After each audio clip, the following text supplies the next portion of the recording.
వరకు ఏ మంత్రి కానీ ముఖ్యమంత్రి కానీ అధికారికంగా దీని మీద ఈ రోజు వరకు ఒక ప్రకటన చేయలేదు. అధికారికంగా వివరాలతో. కానీ వాళ్ళు మాట్లాడకుండా లీకులు ఇచ్చి ఆ లీకులను ప్రచారంలో పెట్టి లీకుల ద్వారానే ఫలానోళ్ళ పాత్ర ఉందని చెప్పేయడం అది ఎక్కడ దాకా పోయిందంటే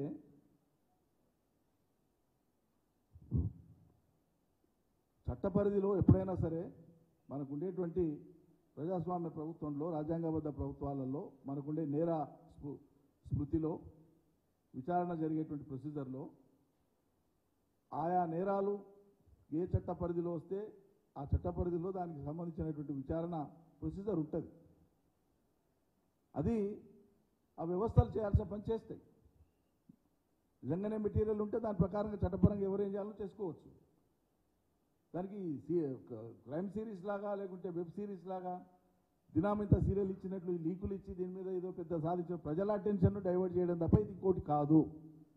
ప్రతి సందర్భంలో వాళ్ళ వైఫల్యాలు తెర మీదకి వస్తున్నప్పుడల్లా ఒక లీక్ ద్వారా దాని చుట్టే కథనాలల్లి దాని మీదనే చర్చ జరిగేటట్లు చేసి ప్రజల దృష్టి మరల్చేటువంటి ఒక గొప్ప ప్రయత్నం వాళ్ళు చేస్తున్నటువంటిది. కన్ఫెషన్ స్టేట్మెంట్స్ ఎప్పుడు కూడా ఎవరైనా సరే అభియోగాలు ఓపబడిన వాళ్ళు లేదా అభియోగాల కారణంగా కస్టడీలో ఉండేటువంటి వాళ్ళు ఏదైనా స్టేట్మెంట్ ఇస్తే దాన్ని కన్ఫెషన్ స్టేట్మెంట్ అంటారు. లీగల్గా ఒప్పుకోలు అంటారు కన్ఫెషన్. సాధారణ కన్ఫెషన్ ఏది కూడా చట్ట పరిధిలో అంగీకరింపబడదు. General confession, any confession statement అది. Any confession made to a police officer or investigating officer is not admissible in evidence అనేటువంటిది జనరల్ ప్రిన్సిపల్. అది దానికి ఫాలోఅప్లో ఏముండాలంటే a confession must lead to a recovery of a new fact, a fresh fact. అది evidence act చెప్తుంది. వీళ్ళు చెప్పేదేంది, phone tapping జరిగింది, సరే ఏ లెవెల్లో జరిగిందా జరగలేదా తర్వాత విషయం. జరిగితే ఏ లెవెల్లో జరిగింది, ఏ ఉత్తర్వుల ద్వారా జరిగింది, ఏ ఆర్డర్ల ద్వారా జరిగింది, ఏ నిబంధనల మీద జరిగింది, ఇవన్నీ కాలగమనంలో రుజువు కావాల్సిన అంశాలు. ఇవన్నీ కూడా ఈ అంశాలన్నీ కూడా విచారణలో తేలవలసిన అంశాలు, విచారణలో నిగ్గు తేలాల్సిన అంశాలని వాళ్ళే ఆరోపణ చేసి వాళ్ళే తీర్పులు ఇచ్చేస్తారా? కోర్టులు లేకుండానే, కోర్టులో మ్యాటర్ లేకుండానే అభియోగాలు మోపేది మీరే, విచారణ చేసేది మీరే, మీరే నిర్ధారిస్తారా ఎవరేం పాత్ర చేసిండ్రు? కోర్టులో కదా తేలవలసింది ఇవన్నీ. కోర్టులో మ్యాటర్ పెండింగ్ ఉన్నప్పుడు, రిమాండ్ రిపోర్ట్ కోర్టుకు పోయినప్పుడు, కోర్టు కాగ్నిజెన్స్ తీసుకున్నప్పుడు దాన్ని సీరియల్ లాగా రోజువారీగా మీరు దాని మీద లీకులు ఇచ్చి దాని మీద వార్తలు నడపడం అనేటువంటిది ఇది కూడా చట్టపరంగా నేరమే. ఇది మిస్లీడింగ్ ది ఇన్వెస్టిగేషన్,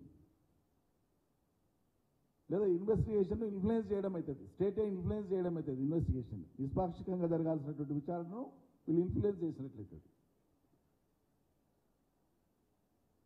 అందువల్ల వాళ్ళు రోజువారీగా చెప్తున్నటువంటి అంశాల్లోకి వెళ్ళి చెప్తున్నాను నేను, నా కవిత్వం కాదు. దానికి ఉపయోగించినటువంటి ఆపరేటర్స్ కానీ దాని ఎక్విప్మెంట్ కానీ అవన్నీ కూడా ధ్వంసం చేసేసినారు, మూసిలో వేసేసినారు. ఇప్పుడు ఈదుకుంటా పోయి తీసుకొస్తారు మూసిలకి ముఖ్యమంత్రి మంత్రులు.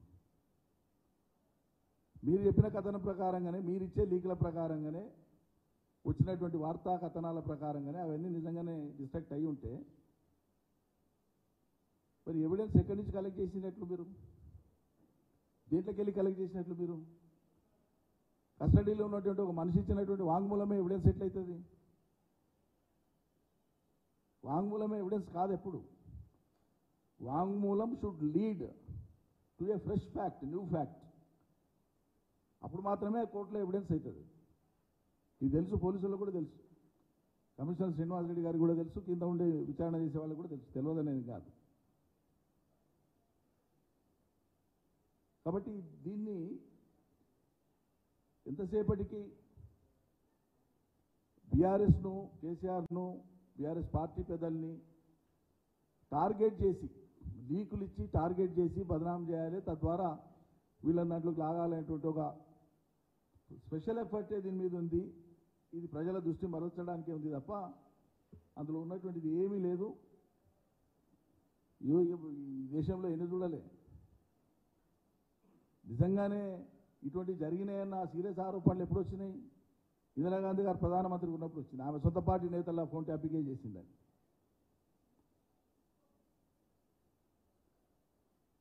రాష్ట్ర అసెంబ్లీలో కాంగ్రెస్ ప్రభుత్వం ఉన్నప్పుడు చిరంజీవి గారు ఎమ్మెల్యేగా ఉండి ఆయనే చెప్పినారు కదా, నా ఫోన్ ట్యాప్ చేసినారని. కాంగ్రెస్ ప్రభుత్వం చేసిందని ఆయనే చెప్పినారు కదా. కాబట్టి ఇదేదో బీఆర్ఎస్ చేసిందని కాదు, ఇది ఆరోపణ మాత్రమే.